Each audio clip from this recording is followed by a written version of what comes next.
Hi, it's Kim from Embody Connections Australia, and for today's video I have a very special guest. Sprocket is joining me today because we are going to be talking to you about pets. And so we're into day 8 of the countdown, or 8 days to go till my hospital visit. And so it's really important, and this is something that a lot of people don't really give a lot of thought to. So there are so many dogs and cats that end up in the pound or animal shelters because their owners die and nobody wants them, and they haven't made arrangements for what is going to happen to their pets if something happens to them. So those of you who are familiar with my podcast, the Doing It to Death podcast, you may know in episode 2 when I was talking about psychopoms, one of the things I mentioned is that in some cultures dogs were actually sacrificed and buried with their owners because of the belief that the dogs would then guard and protect their owner's soul as it went into the other world. And that is not a common practice, certainly in our culture. Although I remember when I was in Coonabarabran in the rescue squad, we were actually called out to an accident because a gentleman had crashed his ute into a tree and was deceased, unfortunately had died. And when we got there, on the front seat, he had his little dog in the car with him, and the dog unfortunately was dead as well. And so after the coroner came to take the man's body away, the coroner and the police were just going to leave that little dog there. So a few of us actually buried the dog. We took the dog and we buried it near the accident site at the side of the road there.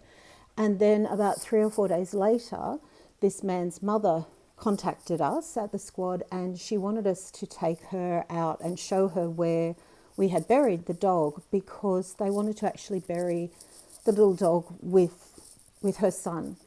And so we did that. But that's not that's quite an unusual practice when someone is actually buried with their pet. So in most cases, if the owner passes away, then what happens to the pets? So what you can either do, animals, despite what your views might be on animal liberation, animals are still considered property, and so they can be dealt with in your will. You can say in your will what you would like to have happen with your pets, just like you do with any of your other property. I wouldn't recommend that though, because if you get quite specific and you're naming your animals in your will and then, Fluffy runs away or something happens, you're going to be constantly having to review and update your will. So if you did want to make a provision in your will for your pets, then what I would recommend is to be quite generic. And so say something in your will like, I leave my dogs to whatever, or I want this to happen with my cats, without specifically naming anybody. And that's a good cover-all provision. So if you do have pets, then you can say as a general thing what you would like to have happen with whoever happens to be there. And if at the time that you pass away you don't actually have any pets, then that clause just obviously doesn't get enacted because it's not applicable. So you can do that. So you can make provision in your will for your pets, but as I said, I would really recommend that if that's the way you want to go, that you be quite general about it. Or you can do what I have done, which is what I would recommend, is to just write down, just put in writing, sign it, date it, and to say what you would like to have happen, and then put that with your other important papers. And that way, if something happens, then you have at least written down what your wishes are.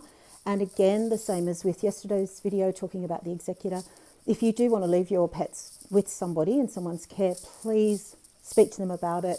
Let them know that's what you want to do. Make sure they're happy to do that, because as wonderful as they are, they're a huge responsibility and expense, and not everyone is going to want to take that on. So again, it's a conversation and a discussion that I really recommend that you have, and you never know.